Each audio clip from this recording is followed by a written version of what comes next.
We're heading into the middle of the Atlantic now because we're going to look at one of the most famous shipwrecks of all time, the focus of all those documentaries and Hollywood movies. The Titanic hitting an iceberg and sinking in April 1912. A horrifying accident, now an infamous tragedy with a haunting ending. The Titanic's captain uttered something rather ominous before the ship went down. Buried beneath the deep blue silence, an old camera harbors snapshots that scream of a night when the Titanic's lights dimmed forever. Could they reveal more about the Titanic's final hours than history has let on?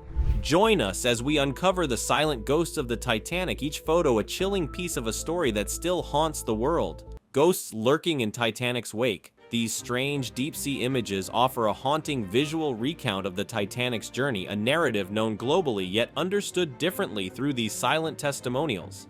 The ship, celebrated as the pinnacle of naval architecture, faced an infamous demise that has riveted the world for over a century. While the Titanic movie romanticized the tragedy through Jack and Rose's love story, these photographs strip back to the grim reality, challenging the lore with stark, frozen moments in time. As we piece together the visual puzzle left by these oceanic echoes, what new truths will emerge about the people who faced the chilling reality of the Titanic's last night? Another issue was the lack of a double hull, which was a decision made to save costs. The ship only had a double bottom, which turned out to be disastrous when the iceberg struck. This, along with not having enough lifeboats for everyone on board due to outdated rules and overconfidence in the ship's safety features, created a very dangerous situation. The crew also didn't have enough training for emergency evacuations, which showed when the lifeboats weren't used effectively during the disaster. The disaster also highlighted the crucial role of leadership in managing safety. The Titanic tragedy made it clear that stronger oversight of safety practices was needed and that leaders should put safety ahead of speed or saving money. In the end, the story of the Titanic serves as a powerful reminder of the dangers of overconfidence in technology and the critical need for strict safety standards in engineering and leadership. But perhaps the most important lesson is how crucial it is to be prepared for the unexpected. The Titanic, often called the Queen of the Ocean, was seen as an unsinkable marvel, but tragically it hit an iceberg, sparking debates about whether the ship was as invincible as everyone thought. Now, more than 100 years later, people are still questioning what really happened. How could such a large and visible iceberg cause the sinking of a ship that was supposed to be unsinkable? Was there a hidden problem that led to this disaster?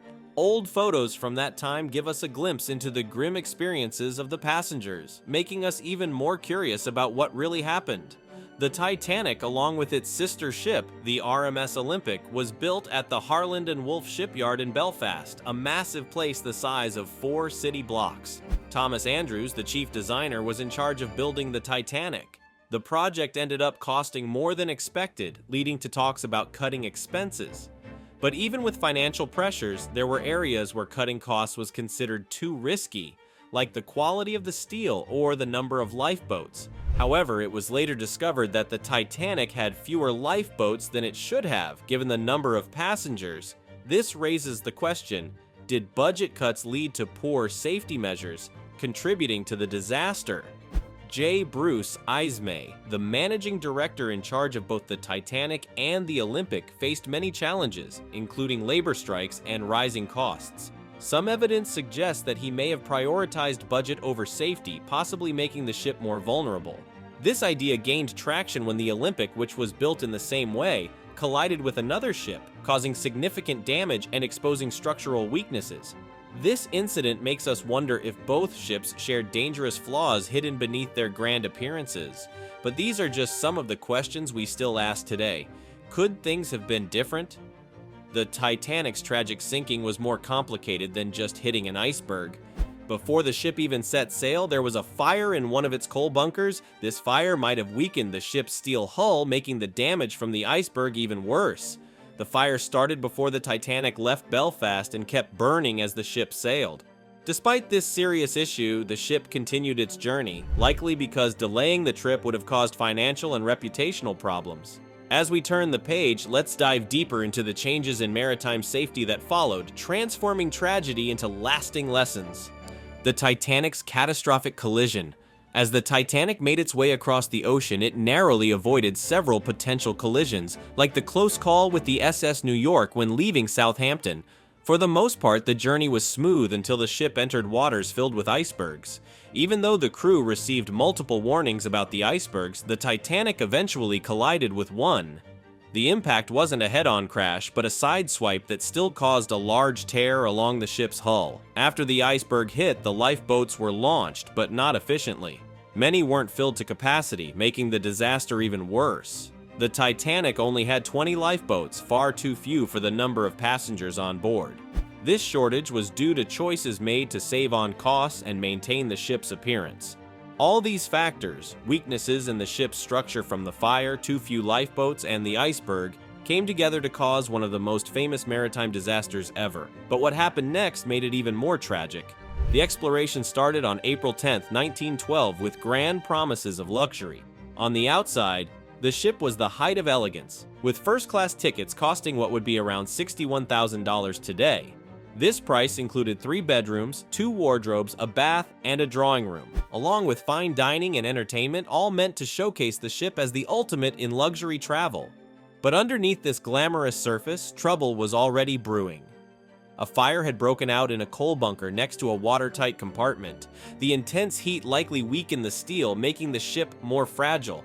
Without the fire, the ship might have survived the collision with the iceberg, but the damage inside was too great. While we can't say for sure what caused the disaster, it's very likely that the fire played a major role in the ship's downfall. On April 14, 1912, the ship continued on its path until it struck an iceberg 400 miles off the coast of Newfoundland. It took nearly 2 hours and 40 minutes for the ship to sink. Even though there were almost 3 hours to respond, the rescue efforts didn't go as planned, and only 706 out of the 2,200 passengers survived. The iceberg tore a huge hole in the ship, and while the compartments tried to contain the water, the earlier fire had already weakened the ship's structure. It simply couldn't handle the combined force of both the fire and the iceberg. But this wasn't the worst part.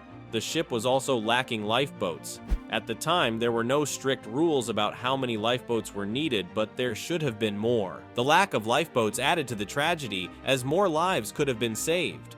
The ship was originally outfitted with enough lifeboats, but it later came out that, to save money, the number of lifeboats was drastically reduced. This terrible mistake became known during an investigation that followed the disaster.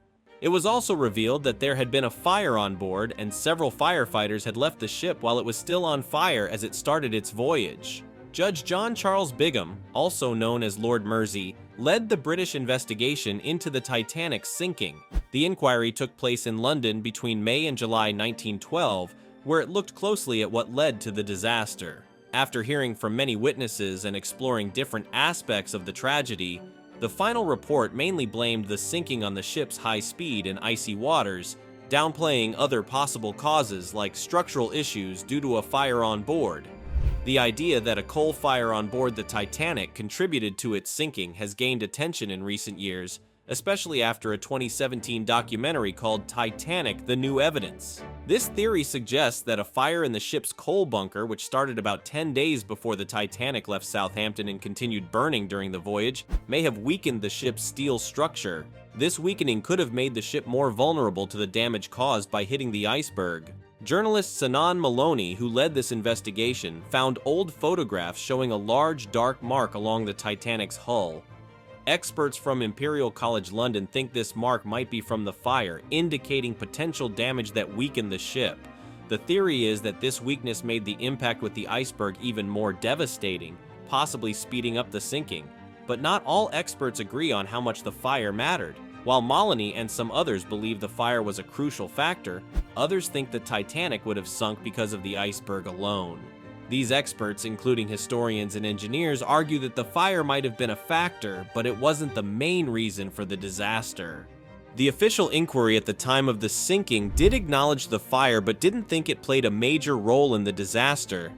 Supporters of the fire theory argue that the inquiry may have downplayed the fire's impact to avoid public panic and to protect the reputations of those responsible for the ship. But this wasn't the only point of contention. This debate shows how complex historical events can be, where many factors like engineering flaws, human choices, and natural forces come together to create a tragedy. Every new piece of evidence gives us a better understanding, but also adds more layers to the already complicated story of the Titanic. Even though the inquiry was thorough, it faced some criticism. Some people at the time and in later years believed the investigation might have been influenced by a desire to protect the reputations of maritime and corporate interests, especially those of the White Star Line and others involved in the ship's construction and operation. The role of the SS Californian, a nearby ship that didn't assist the Titanic, was also handled in a way that raised some eyebrows during the hearings. With the echoes of the iceberg still resonating, let's dive deeper into the heart of the Titanic's doom. Lord Mersey and the Titanic Inquiry. Lord Mersey's leadership of the inquiry brought mixed reactions. Some praised his strong control over the process, while others accused him of being too concerned with protecting the reputations of the shipping companies. After presenting the report, which focused mainly on the mistakes made during the ship's operation, Lord Mersey stepped down. His role in the Titanic story remains a topic of debate among historians and Titanic enthusiasts. Even though May, who was in charge of the ship's operations, avoided immediate consequences, his reputation took a serious hit over time. The tragedy claimed thousands of lives, many of whom were poor immigrants traveling not for luxury but in search of a better life in America. As a result of this disaster, new laws and safety regulations were put in place. These laws required ships to carry enough lifeboats for every passenger and crew member in case of an emergency. This was one of the few good things to come out of the tragedy, as it led to stronger safety standards for passengers and better regulations for ships. One of the most touching stories from the tragedy is about the ship's band.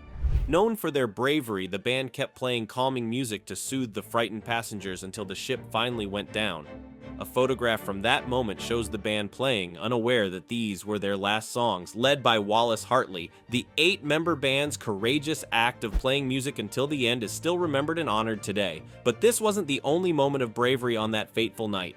The staircase might remind you of a famous movie, but the real one seen in old photos was even more impressive. This grand staircase stretched across multiple levels and was a highlight of the ship. However, only first-class passengers could enjoy its beauty, leaving those in third class with just a peek of its elegance. The ship also had a modern gymnasium, which was quite rare at the time. It was filled with the best equipment of the era, including electrical horses, camels, and cycling machines. But like the staircase, this gym was only for first-class passengers. Photos show people working out in the gym, a haunting image when you consider the struggle for survival that was soon to come. Children on the ship had their own fun too. They played games like shuffleboard on the promenade deck. The gym also had special hours for kids, allowing them to use the equipment. There was also a stylish first-class lounge on Deck A. This was where the elite passengers could smoke, socialize, and talk business over lunch. Getting into this lounge wasn't cheap. It cost about $1,700. The lounge is also remembered as the place where the ship's band played their last songs. The ship had 2 barbershops, one for first-class passengers and another for second-class passengers. Unfortunately, those in third class didn't have any barbershop at all. The Café Parisien on the RMS Titanic was a special edition designed to give passengers a feel of a Parisian sidewalk cafe. Located next to the a la carte restaurant on B deck, this cafe had a cozy veranda-like atmosphere with ivy-covered trellises, where guests could enjoy their meals while gazing out at the sea. What made it even more unique was that when the weather was nice, the large windows could be rolled down to create an open-air dining experience, something quite rare on a ship. The cafe was decorated with wicker tables and chairs accommodating up to 68 guests. The French trellis work and climbing plants added to its charm, making it a favorite spot, especially among younger first-class passengers who appreciated the combination of great food and beautiful views. One of the last menus from the Café Parisien showcases the luxurious dishes available like oysters, roast duckling, and chocolate eclairs, which reflected the high standards of dining on the Titanic. The Café Parisien wasn't just about the food, it was a symbol of the Titanic's luxury and innovation.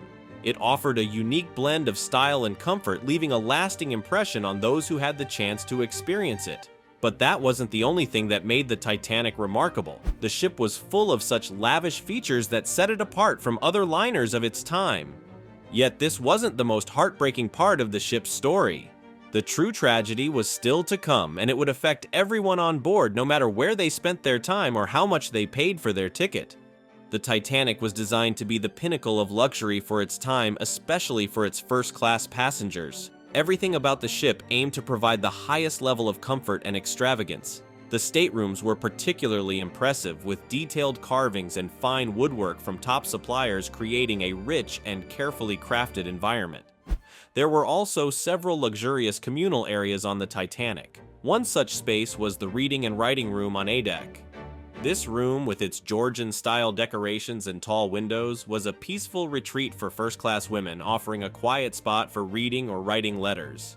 Social life on the Titanic was lively, especially in the beautifully decorated reception areas. One of the highlights was the Café Parisien, designed to look like a Parisian cafe. This space offered first-class passengers a charming outdoor atmosphere combined with the comfort of indoor dining. The grand reception room, which connected directly to the dining area, provided a sophisticated setting for meals before passengers would retire to other elegant spaces like the reading, writing, or smoking rooms. Recreational activities on the Titanic were equally luxurious. The ship featured a heated pool with salt water and a squash court, both exclusively for first-class passengers. The pool was located near the ship's inquiry office, while the squash court even had an observation deck for spectators. Additionally, the ship included Turkish baths with ornate marble decor, highlighting its focus on luxury and relaxation. But this wasn't the most striking part. The grandeur of the Titanic stands out even more when considering the tragedy that followed.